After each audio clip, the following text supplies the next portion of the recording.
Hello, I'm Daniel, and welcome to my YouTube channel. We at the channel are continuing in our series of videos with respect to inspiration, information, education, guidance, advice, and I want to look a little bit at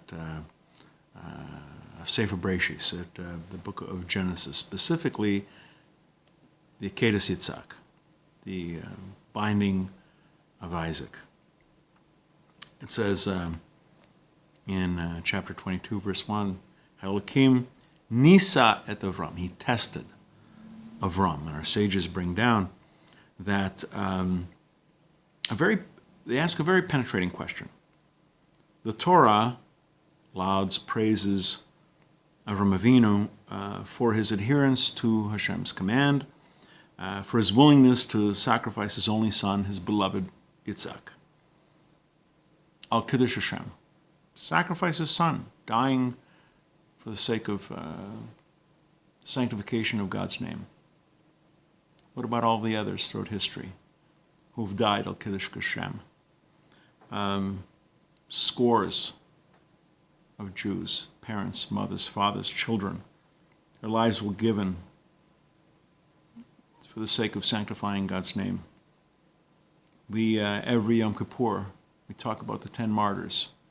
We recount their sufferings and their deaths. What about them? What about those who died in the Crusades, the hands of the Inquisition, the pogroms of Central and Eastern Europe, the Cossacks, the Holocaust, an event within living memory? Is there any doubt that if Hashem himself appeared to any of these people, they would have acted differently? What is it about Avram's act of faith that resonates with such distinctiveness? Our sages explain that Avram had an unparalleled joy in being able to serve Hashem. I'll back this up with a quote from the Talmud in Mesirus Nefesh 117a. It says that nuvuah, prophecy, divine inspiration, doesn't rest on a person unless he is in total joy.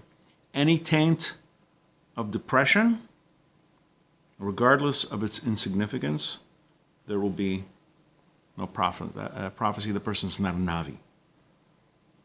Avram had every reason to be sad, to be depressed, as he stretched out his hand to take the knife. Sure, he was doing Hashem's command, but still, killing your own son. How could he have done this joyfully? He did so because he was Avraham Avinu. He was our forefather, the great patriarch. He must have been filled with joy at the opportunity to serve Hashem. Otherwise, the angel who told him not to slaughter Yitzhak would not have appeared to him. Alternatively, here's another thing. The Jews who are throughout the millennia who have been killed because of their faith, because of their commitment, because they were Jews. It's not that they went willingly. They were put to death. They were forced to die. They didn't have a choice. Avram, he was unique in that he acted willingly. Those who sacrificed themselves, those who died, and all the events I've mentioned before, sure, their place in Gan Eden and Olam Haba is the world to come is unimaginable, but they were forced to die. They were not asked to die. They didn't have a choice. One of the things that made Avraham Avinu's test, unusual was that Hashem requested of him, Kachna es bincha, take your son, your only son, whom you love, Isaac. Hashem asked Avram to give up everything for which he had previously worked. He had a choice. He could have said no. He didn't. And that's one of the things that made that sacrifice, that willingness to obey Hashem, it puts it on a different footing. Not to denigrate all the others, chas v'shalom, but to lift up and to distinguish that of Avraham Avinu. We're going to be doing more videos along these lines. Please come back. Please watch. Please learn. Until next time, I'm Daniel, and thank you too much.